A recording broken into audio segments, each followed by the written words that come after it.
Hi, and welcome to the Name Game and Other Stuff. Come on in.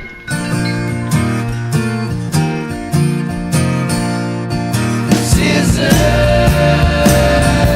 and string. Soon it will be. Hi, and welcome to the Knitting Game and Other Stuff. I'm your host, Leslie, and it is February 23rd, so it is before March. So yay, 2 episodes in 1 month. I feel accomplished. And speaking of episodes, this is episode 100. 100. So there was some other ones over the summer. I played with new formats and things like that, but this is episode 100. I had my Potterversary back in January. So I've been doing it 3 years now, on and off. When I took my new job 2 years ago, it kind of got a little spotty, a little shady, but I've hung in there. I refuse to pod fade. I just don't want to do that. I enjoy doing the show. And it just really bums me out that I don't have that, I don't know, regularity in my life that I used to have. But you know what? That's okay. So what's going on? All right, so the AF3 Charity Sock Yarn Club, you all have 1 more week to sign up. There are currently 37 slots total, and I think as of this afternoon I had 19 filled, maybe 20 now. So you definitely have, if you want in, sign up, you'll get in. I think it's pretty easy peasy. And how it works is each month I will bill you at the beginning of the month, give you about 2 weeks for payment, and at the end of the month I will ship you the skein of yarn from the dyer of the month. And we're going to start off with Diabolical, which is really great, and then that's in April. So your first payment won't actually be due until April, even though I'm going to wrap up signups here at the beginning of March. I need to give the dyers a head count, a final count, just so they know how many to do up and how much they're going to charge me and everything like that. So I give them about 6 weeks to work that into their schedules and everything. So I just want to make sure we're on track. So yeah, signups will wrap up at the 1st. So welcome. If you, well, not if, just welcome. Welcome everybody. If you're new and if you're returning, I love you all so much. So I'm having a blast. My husband and my son are right now down, yes, my son. So my husband is down taking banjo lessons and my son is starting piano lessons tonight. He is going to be 17 this summer. He's never played any musical instruments. Mom and sister are musically inclined. Dad is okay, so we're going to see how son goes. He's going to do piano, and this is his first foray into making music, not just listening to it. So this should be a lot of fun to see. All right, so episode 100. Hi, everybody. I'm Leslie. I think I said that. And I'm Pixie Knits in different versions. Usually Pixeknits, which is a little different. I had to drop that second E in Pixie, or that second I, P-I-X-E, Pixie, P-I-X-E, knits. Excuse me, I am starting with a cold, so it's probably a good thing I'm recording this week. I won't record next week, but that should give me time.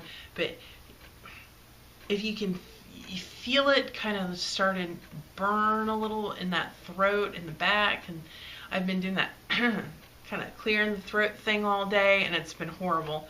I'm just getting over this rash of headaches. So for pretty much the entire month of February, I had a headache every day, and it felt like a combination of wearing a blood pressure cuff on my head, like a headband, and an ice cream headache while the blood pressure cuff is being pumped up, and it just won't stop. And they're not migraines. I don't have the usual symptoms, but I would have to just shut it down. I'd have to take Advil and Tylenol in combination with each other. And I tried everything. I upped caffeine, I upped water, I cut out chocolate, anything that I could think of. I made sure I ate and I snacked just to make sure it wasn't a hunger thing. And I don't know what the deal was for the month. It was bad. And it got to the point where I actually went to the doctor. I took a day off from work and because it was horrible. Come to find out, apparently in our area especially, a lot of people have been going to the doctor for headaches because of the pressure changes. With all the weather systems moving through, it's been causing a lot of people issues with their sinuses and the blood vessels in the head. So the doctor prescribed me, it's kind of like a little bit more potent than an Advil, and it's supposed to be really good for tension headaches. So I had to take it when I eat though, which, you know, I don't eat until I get to work in the morning. So at 8 o'clock I eat breakfast, but I'm up at 5:20. So there's a little break there. So I make sure I take that as soon as I start eating in the morning. And it seems to be working. So I had a headache since the 30th of January, and I had 2 days off in February where I didn't have a headache, like a Tuesday and a Sunday. And then I went to the doctor the Friday before President's Day. So I took that Friday off and went to the doctor. Had headaches all through that week, the next week. So that week where we got snowed in here, because I'm in Fredericksburg, Virginia, so we got President's Day, we got hit by that snow. So I was off on President's Day, so I've had a 4-day weekend at that point, and that Tuesday couldn't get to work because I couldn't get out of my neighborhood. So I had 5 days off, and I was in misery those 5 days. Finally, towards the end of last week, I didn't have a headache Friday, Saturday, Sunday.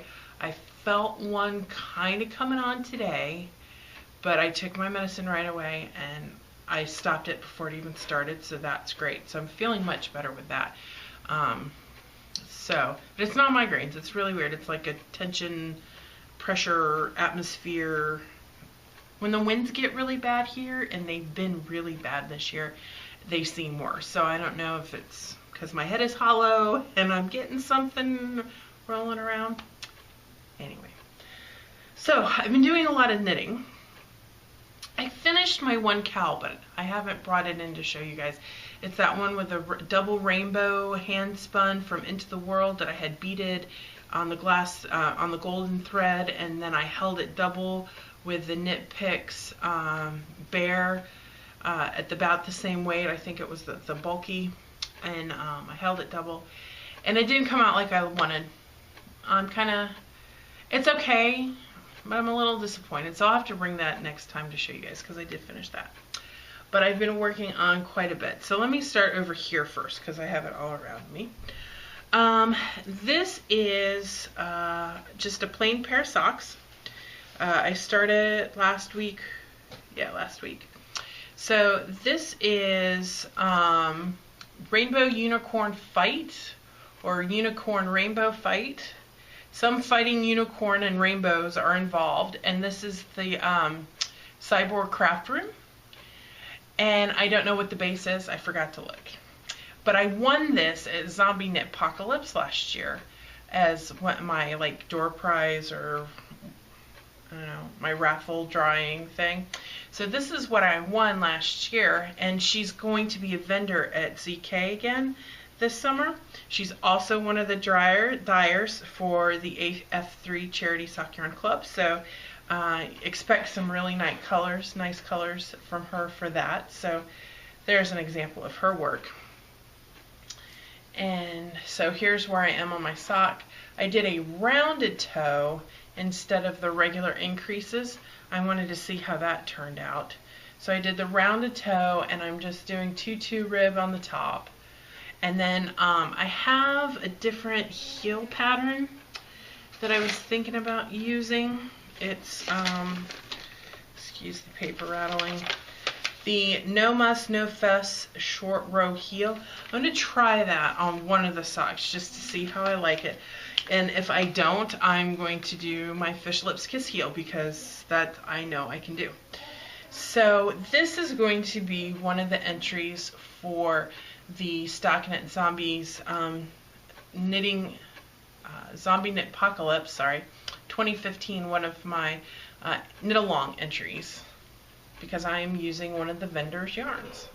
I was going to do Hermione's Everyday Sock to get my double entry out of the one pair of socks, but I didn't, because it's so variegated, you completely lost the pattern and it was not showing up at all.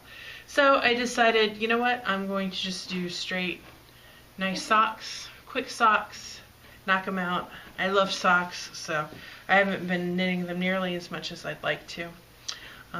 So yay, that's what I'm doing there for the sock. Then I'm still working on the Andante sweater. I didn't get as much done this weekend as I had hoped because my heat is out. So my heat's out, and when I watch my shows upstairs in the bedroom, so I don't bore my husband to tears, I knit on this because it's pretty, you know, knit, purl, knit, purl.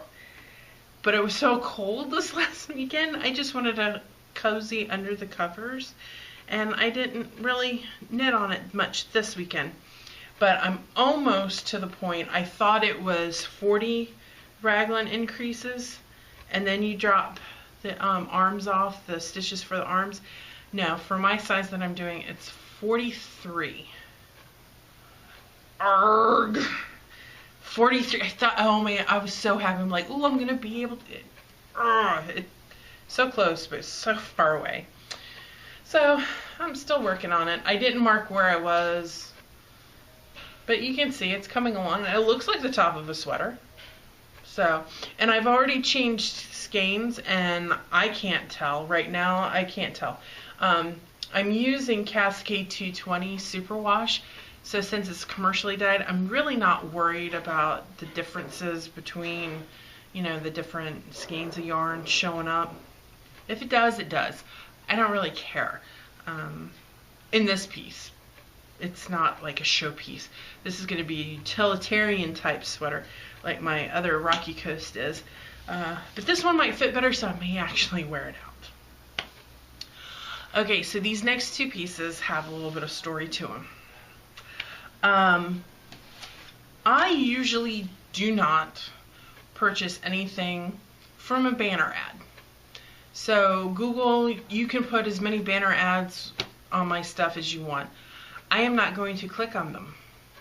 I don't want to buy anything from someplace I'm not familiar with.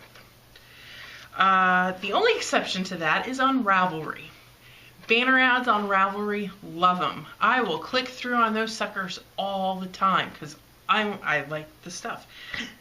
So one night I'm on Ravelry, and I don't know what I was looking for, but this came up on that side, you know, on the, when you're looking at your Rav screen, and it's on the left-hand side, and it's that blocking one. A picture of this book came up. I'm like, oh no, no, no, no, no, no. I need that right now, right now, right now. So I looked, and that was just based on the cover photo. So when I looked at the actual patterns that are in the book, and I believe that there are 16 of them, I'm like, I think I would knit all of them. 1, 2, 3, 4, 5, 6, 7, 8, 9, 10, 11, 12, 13, 14. There's only 14. I would knit all of these and happily do so. So the book, it's called Curls, and it's by Hunter Hammerstein. Love it. Love it. Now, when you buy it from the site that you click through to, you can get the electronic version to download, so you'll have that electronically in your Ravelry library. Or you can get the book, the hard copy of the book, and with that comes the electronic version. Look at that piece on the front. It took my breath away. I mean, it literally, I went, so it didn't take my breath away. It made me suck my breath in. I was like, that is absolutely beautiful and gorgeous. So I had to. I just had to. So I start working this particular one, and let's see, I'll show you a different way. The construction is very interesting. It's based on a straight, where's my geometry? It's a straight edge, a straight edge. I don't know if that's an isosceles triangle or what, but they actually curl. They curl around. Think of the golden ratio, Donald Duck and Mathmagic Land type things going on. But here is a different view. So I was like, awesome. So I started to knit this particular curl, and this one is called the Philmont. So there it is. So I started working this one, and I started it in, this is 716 Knits. Glitz is the base, and it's called Making Threads Through Telepathy. I picked this up last year at ZK as well. And it was coming along really great, and I really loved it, but then I lost my place. Because here's my only criticism of the book. Everything is charted, which I can be okay with if the charts are modular enough where I can use the sticky tape. You know, if they're square, but these aren't, they're triangles. So you start off with a little bitty part here, and then you got a little bitty part there. And to move the tape for this whole long thing, it's kind of cumbersome, right? So I lost my place, so I ripped it out. And then I'm like, well, maybe I need bigger needles too, because maybe I want the pattern to pop a little bit more. So I started, and I lost my spot again. I'm dyslexic. So reading charts like that are long and big and kind of involved, because there's no rest rows, there's patterning on both sides. I was like, so I had to rip it again, and I decided, you know what, I'm going to go up a needle size, but I'm also going to do it in a solid. So I was part of the Kickstarter for Color Me Happy Yarns, and as part of the Kickstarter deal, I got 2 skeins, because these you can scale. So you can knit until you run out of yarn, basically. You've got to give yourself some edge to bind off and such. But the more yarn you have, the more pattern repeats you can add, and you can grow. So I have 2 skeins of this. Now this is her, let's see if I can pop the tag out here. It's Color Me Happy on the Happy Sock. It's 463 yards. 75% merino, 25% nylon, and this is in the jade colorway, and I have 2 of these. So I can rock on forever. And here's what I've got.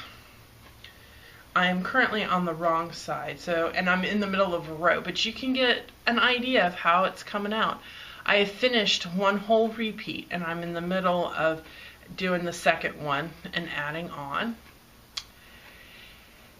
What I had to do is I had to take my, I think it's Envision, the knitting pattern software, where you can chart out the chart and it will turn it into text for you and do the written instructions. So I recreated the charts in the software so I could have the written out instructions. So I started that one because I had to, because that's the whole reason why I bought the book. But I'm like, man, I really want to use my 716 Knits yarn for one of these too, because this, I've been waiting for something special for this one because I just love the colors. It reminds me of spring and happiness and just beautiful colors in spring. It just sings. It sings to me. Do you ever have that where the yarn and the pattern just, it sings? It just, ugh. So I found in the book, this is called the Infuscate. And this does have rest rows, I think. I'm looking. No, it doesn't. So I may have to do this on software too. But because the pattern is so large, you know, you've got pretty much just like a stockinette with these big gaps, I think using a highly variegated yarn will still, you'll be able to see all the colors pop. And that's what I was looking for. So she doesn't say what yarn she used for this, but this has like green and turquoise and like a orangish brownish green, if that makes any sense. So yeah, so I'm simultaneously knitting 2 shawls from the same book. And what I did before I wrote out the instructions is I would have the charts on my phone, an easy PDF reader, and then I would have the book open to the instructions, because there's some, on this one, there's twisted stitches, and you've got to learn how to do the, yeah, and I'm not there yet where I haven't memorized yet, so yeah, I have to memorize how to work the stitches. So, but on this one, these I'm using, these are fixed. I'm probably going to have to get a longer cable as this grows, but for right now this is plenty big enough. These are size 6 ChiaoGoos for the Filmont. Oh, this is so soft too. And these are on my interchangeable ChiaoGoos. This is a size 5. So that's how it comes out. So I've only done one of these really big repeaty things, the holes. It's kind of fun. You're like, oh, this is kind of, all right now. I like that. So that is what I have been working on. I got the email for the Knitpocalypse stuff. I ordered my t-shirt. I ordered my Silver Shed bag. I need to sign up for the 5K. I'm still not convinced. I really can't partake of adult beverages on my medication, so I will probably skip the Vineyard Yarn Tour, unfortunately. But that gives me more time to hang out and visit with everybody. Hopefully one of these days I'll get on one of the VKNs. It just happens that they start at 9 and I usually go to bed at 10, and then I have fiddle on that particular Tuesday night. So I have fiddle from 7:30 to 8, so by the time I get home, if I haven't eaten, I have to eat, and then it's late. So we'll see. As we get closer, I may not be doing fiddle later in the year, so we'll see what happens. But that was my 100th episode. Yay! Thank you for sticking in with me for 100. Don't forget, if you haven't signed up and you want a slot in the Charity Sock Yarn Club, go ahead and sign up. I have 37 slots, only 19-20 are taken, so that's plenty of room for everybody. I might give the folks that have signed up, if I don't have all the slots filled, I may give the individuals that have already signed up an opportunity to order 2 lots, if they so choose. So, or I might just order the extra and sell it later on as one-offs, you know. We'll see. But I would like to get all 37 slots filled if possible. And if you want more information on that, if you go to the Ravelry forum, there is a thread with the information for a link to the sign up. So easy peasy. All right, everybody. So thank you for joining me. Episode 100 is in the bag. All right. I love you all, and I'll see you later. Bye.